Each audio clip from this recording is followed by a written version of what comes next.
पुराना कब्रिस्तान यह कोई काल्पनिक कहानी या फिल्मी कहानी नहीं है, बल्कि आंखों से देखा हुआ सच है।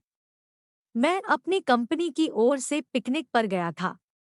पिकनिक शहर के बाहर एक रिसोर्ट में थी। पहले कंपनी के लोग क्रिकेट और अन्य खेल खेला। उसके बाद हम वाटर पार्क गए। गहरे पानी में कुछ ही लोग तैर रहे थे, बाकी सब कम गहरे पानी में तैर रहे थे। हम दोस्तों ने शर्त लगाई, एक सिक्का पानी में फेंका जाएगा और जो कम से कम समय में सिक्का ढूंढ लेगा वह उसे ढूंढ पाएगा, वह जीत जाएगा। सभी ने बारी बारी से गोता लगाया, लेकिन किसी को सिक्का तक नहीं मिला। अगली मेरी बारी थी। मैं पानी में कूद गया, लेकिन पानी में घुसते ही सब कुछ बदल गया। मैंने पाया कि जमीन के नीचे कब्रिस्तान दिखाई दे रहा था।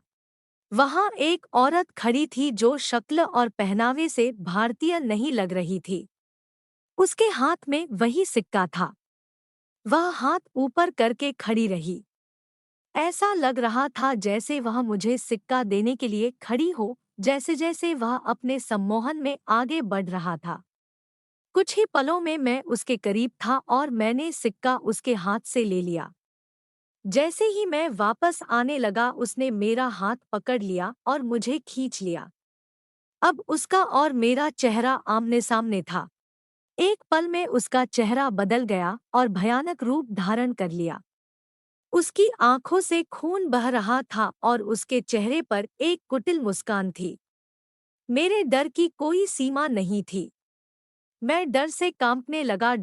मैंने अपना हाथ छुड़ाया। उसके बाद कब्रिस्तान और वह महिला दोनों गायब हो गए और मैंने खुद को पकड़ लिया।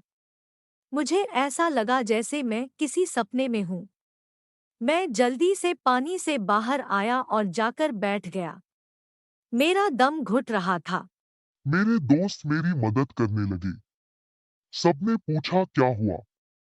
मैंने कुछ जवाब नहीं दिया। मैंने मुट्ठी खोली तो देखा कि सिक्का मेरे हाथ में था। यह देखकर मेरे मित्र खुशी से नाचने लगे और मुझे बधाइयां देने लगे। दोस्तों ने फिर से शर्त लगा ली, लेकिन मैं दोबारा पानी में नहीं गया। शाम हो चुकी थी। हमारी बस निकलने वाली थी। हम में से कुछ लोग सिगरेट पीने बाहर गए। मेरे दोस्त मजाक कर रहे थे और जोर से हंस रहे थे। हमारे सामने खड़े एक अंकल हमारी बातें सुन रहे थे और बीच-बीच में बोल रहे थे। मैं चुपचाप खड़ा रहा। मेरे एक मित्र ने मजाक में पूछा कि मैं तब से चुप क्यों हूँ। क्या तुमने अंदर कोई भूत देखा है? यह सुनकर अंकल ने मजाक में कहा कि अंग्रेजों के जमाने में यह कब्रिस्तान हुआ करता था। तुमने शायद उन्हीं लोगों को देखा होगा। यह सुनकर सभी हंसने लगे, लेकिन मुझे पूरा यकीन था कि जो मैंने देखा था वह मेरा भ्रम नहीं था। आशा करते हैं आपको ये सभी गोस्ट स्टोरी इन हिंदी भूत की कहानियाँ पसंद आई होगी। अगर आपको ऐसे ही दिलचस्प कहानियाँ पसंद है, तो हमें कमेंट्स बॉक्स में कमेंट्स करें।